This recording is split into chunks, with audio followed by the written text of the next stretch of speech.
Kaya nga yung Sandigan, Sinasabi. they will clear the Clear dockets yes. at ito lang, flood control. Blood control and Ang kanila pong, pero nagagalit yung mga business community. Hindi. The president daw should prove The business na community, hindi yan na sound bites. these people should look at themselves. Yun na nga eh. Introspection. Introspection. Tingnan nila yung sarili nila. may Yun po ang sinasabi nung prayers sa simbahan. May tawag dyan. Lahat tayo may rito. May pananagutan tayong lahat. Hindi ngayon lahat ng sisi na kay BBM. Kakuntsaba nga kayo dyan eh. Ang tawag dyan sa Kilusan, criticism, self-criticism, CSC, Ayan, sa Kilusan ha. sa Kilusan.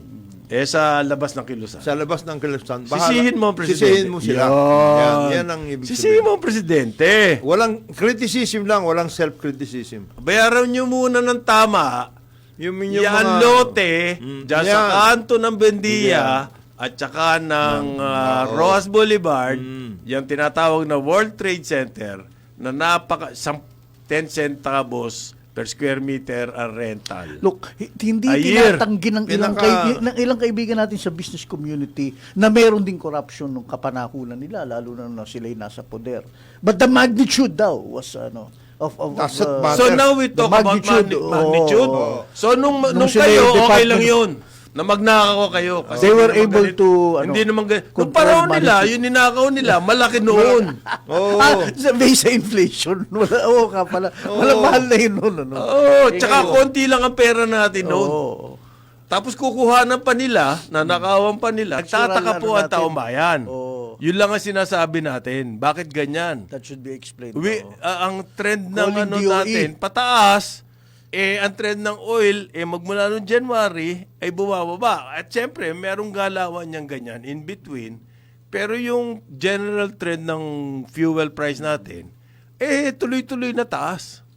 Misa-misa konting baba, tapos tuloy-tuloy na taas. Walang ginagawa yung Department of Energy. Yan na nga lang ang trabaho nila eh. Hindi pa maayos. Okay. Hindi kaya ito ang behind dito yung electronic vehicles EV industry. Now, as if by coincidence, nag-press release po ang Malacanang. Hindi naman press release. Nagsalita si President Claire. May announcement po nandun kasi siya sa Kuala KL. Lumpur. Oo. Sinabi po niya sa mga periodista ron na inutusan daw ni BBM ang DTI. So, price control, price freeze until the end of the year. Dahil sa Pasko raw po, yung mga basic goods, price freeze. Bali mga 2 months, 60 days, November na eh. Oo. Yun? Ganun ba? Strict monitoring daw po and implementation of suggested retail price. Useless Ito siya. na naman po tayo. Hindi po, may speculation na ngayon. Hindi alam Kailangan upakan na agad dyan. Kung hindi, ang sinasabi kasi, ito sinasabi ko, si Pangandaman sinasabi niya, wala naman tayo binabago eh. Pareho pa rin ang spending plan, pareho pa rin ang forecast. Sabi ko nga, bakit hindi si Ralph Recto, RC ang nagsasalita tungkol dito? Bakit ikaw? Para sa Anong mo? Kasi nga napaka-lightweight ng Economic team. some bold sweeping interventions like tax reform to increase resource. Yung technical tapos working infrastructure committee raw po spending. ng economic team,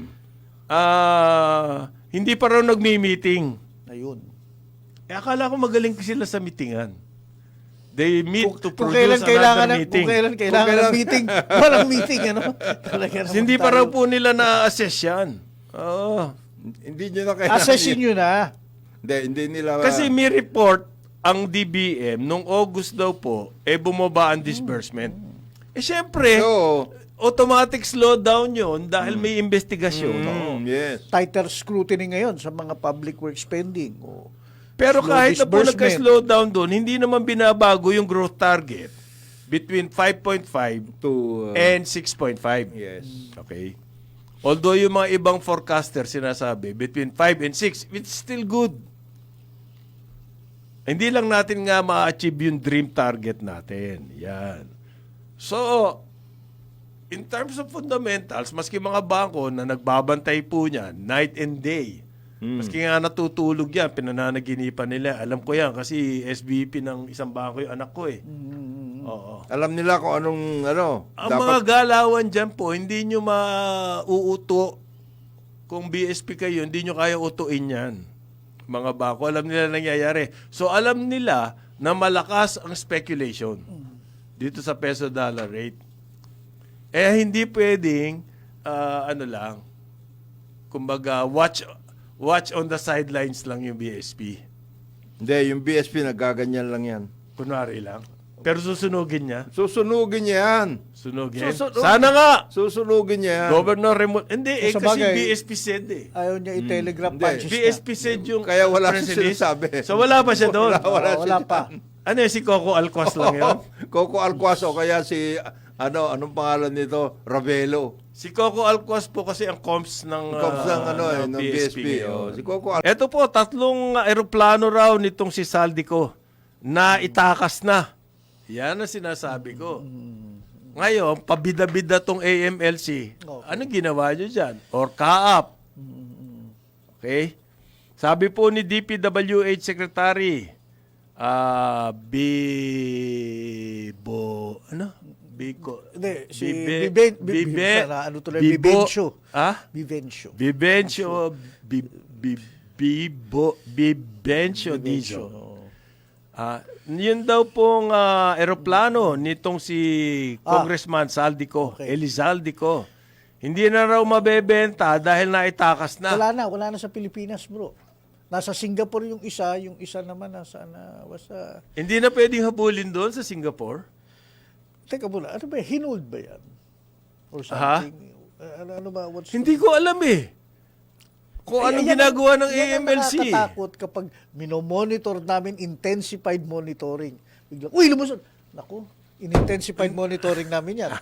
Wala tayong magagawa. Kung ang isip ng taong bayan eh, alam niyo naman meron yan eh. Oo eh. Pero pinabayaan nyo. Kabayaan nyo. Bakit? Wala na rito. Bakit?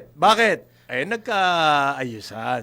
Kung ganyan mag-isip ang taong bayan, na hindi malayo. Ay, ganyan mag-isip ang taong bayan na sa ngayon. ganitong panahon, hindi malayo na ganyan sila mag-isip, hindi ba? Okay. Ang sabi po ng kaap, konfirmado raw na wala na rito. Yan. So nga. Paano? Nga na lang tayo. Dahil merong hindi ginawa ang kanilang trabaho.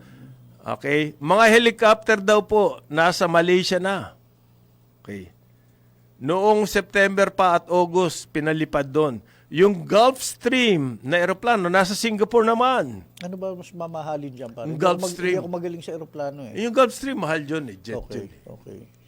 It crosses oceans, Gulf Stream. Okay. Top of the line, ano po yan, sa mga executive jets. Yun yung pag magre-renta ka. Ikaw si Tiger Woods. You have to play. Malayo-layo sa kung saan nakatira. Nagre-rent yan ng mga executive jets. Tapos may mga sumasabay sa kanila. Meron nga mga golfer na may sariling jet. Hindi, pero yung kung si Saldico, allegedly siya may-ari niyan, hindi siya nagre-renta, pinare-renta niya yan. Hindi ko alam. But for a fact, I know. Oo. Maraming politikong bumili ng eroplano. Pero hindi sa kanila nakapangalan. Hindi sa kanila nakapangalan, may mga korporasyon. At hindi mo matetrace yung pangalan nila doon sa korporasyon. Pero sila gumagamit noon. Kumbaga, merong mga yung corporate veil. Veil na Meron naman din tayo, dyan. corporate veil. Ang AMLC nakikita yan o hindi? Dapat. 'Di ba? Kaya nga sila may power of investigation. Pag terrorist ka, kaya-kaya kang tirahin ng AMLC. Pag politiko ka, ano ba ang ginagawa ni Lacson ngayon?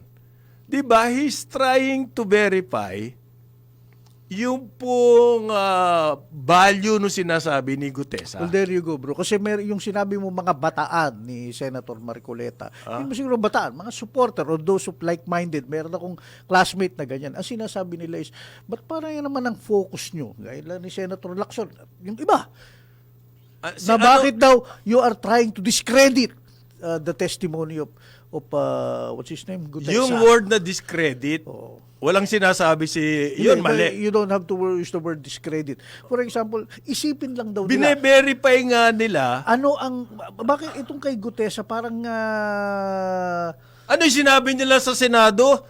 Kasuhan nyo na si Martin. Sinabi na kasi ni Gutesa sa... Hindi, pero balik lang sinasabi nila, malaking mawawala kay Gutesa. Ano ba mapapala niya yung nagsisinungaling? Ba't hindi siya magpakita ngayon? Hindi, magpapakita pagkatapos ng anuhin siya ng Marines. Ayan, Yung inayos okay. siya. In fact, yung sinasabi nga nila, yung Pero mali yung sinasabi na kapag alam niyo po yung testigo, sa simula pa lang, kailangan i-verify. Ganito yan i-vet, pare. I-vet. Kung hindi mo gagawin yon at go ahead, kung ano na lang sinabi, yun na, wala Break mangyayari. the case wide open, pare. Ayan. Matubato. Davao Death Squad. Sino ba yung isa? Si Mawanay. Hindi si Mawanay. Yung mga ganyan, Matubato. Yun na nga. Noon, inuupakan yung ka-credibility niya. Kasi naman talaga shot ang credibility noon. Member daw siya ng Death Squad at gano'n ngayon ginawa niya. Tapos gaya. Pagkatapos na, wala na. Noon na-verify na puro mga na fiction yung sinasabi. Si Bikoy. Yung Bikoy, yung lumabas na video, naalala mo yon laban kay President Duterte. Hindi ba? Ano yun? Pag sinabi niya si Duterte ang head ng... Mabalik lang tayo nga yung sinabi ng kaibigan ko at ilang supporters nga ni Gutesa. Il-inform yung kaibigan mo Yun ang problema May il-inform na nga. Ano ang punto ayayabang nito? pa. Siya'y inutusan ni Mike Defensor o ni Marcoleta na magsinungaling. Ano mapapala niya? Kulong pa ang mangyayari sa kanya. At itong mga to, walang mangyayari... Pero he is presuming na inutusan lang siya. Siya. Paano kung nagkapera siya? Well, kasama na yun. Hindi ba? Pare, kung ako man pera, teka muna. Ako ba'y makakatakas ba rito? O suicide mission na to? Ano bang, di ba? Kaya nga, hindi natin alam yan. Puro speculation yan.